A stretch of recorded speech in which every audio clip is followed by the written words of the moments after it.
Misteri di balik sejarah dibangunnya Gua Jepang dan Belanda.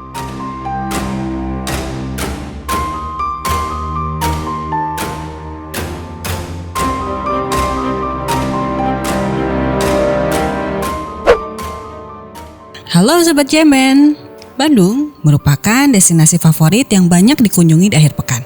Selain terdapat pemandangan alam yang eksotis, Bandung juga menyimpan destinasi sejarah yang terbilang angker.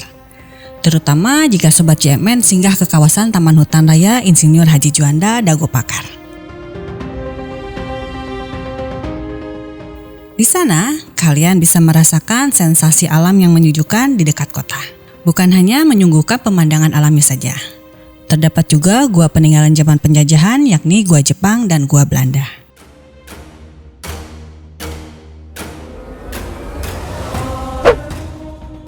Gua Jepang dan Gua Belanda ini terletak di hutan Insinyur Haji Juanda.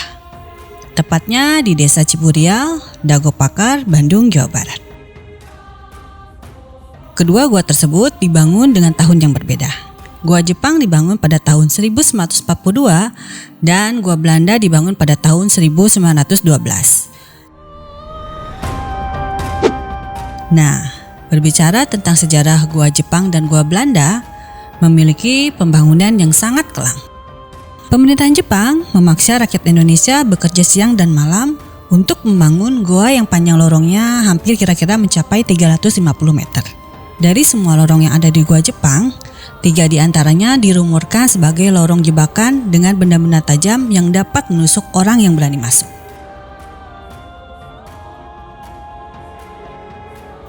Sama ceritanya dengan Gua Jepang.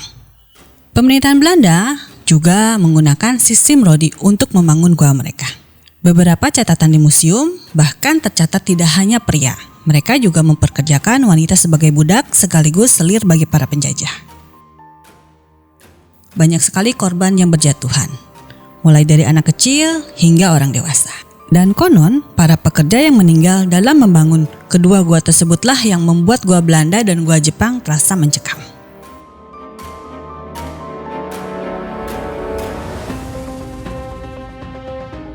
Misteri pertama yang kita bahas kali ini adalah misteri lada di Gua Jepang. Bagi sahabat JMN yang suka cerita horor lokal, misteri hantu lada di Gua Jepang mungkin sudah akrab di telinga. Untuk pengunjung Gua Jepang, salah satu larangan yang paling pantrang untuk dilarang adalah menyebutkan kata lada. Apabila dilanggar, kata tersebut akan memicu berbagai macam gangguan seperti penampakan makhluk halus yang dapat menyakiti para pengunjung.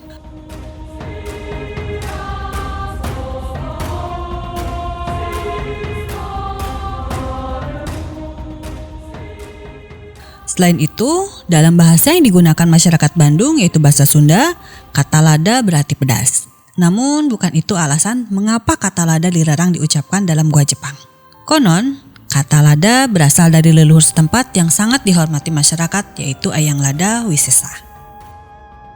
Mengucapkan kata lada dengan seenaknya dianggap tindakan tidak sopan dan melanggar hukum sakral setempat. Beberapa orang yang pernah beruji nyali di tempat ini sudah banyak yang mengutarakan kata larangan itu. Percaya atau tidak, kebanyakan dari mereka langsung diganggu makhluk halus. Tidak sedikit juga yang kesurupan dan bertingkah garang.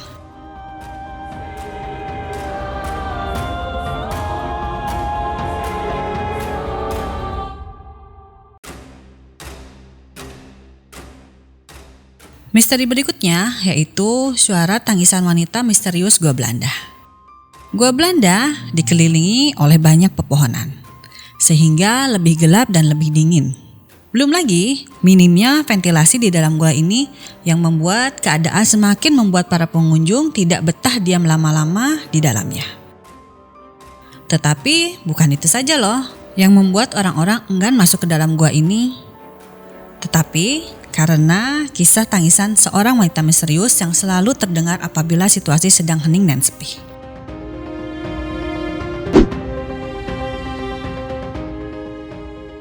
Suara tangisan ini bisa datang dari 2 arah, tergantung di mana letak para pengunjung. Kabarnya, apabila para pengunjung sedang ada di dalam gua, suara tangisan ini akan terdengar dari luar. Tetapi jika para pengunjung sedang ada di luar gua, maka tangisannya terdengar dari dalam.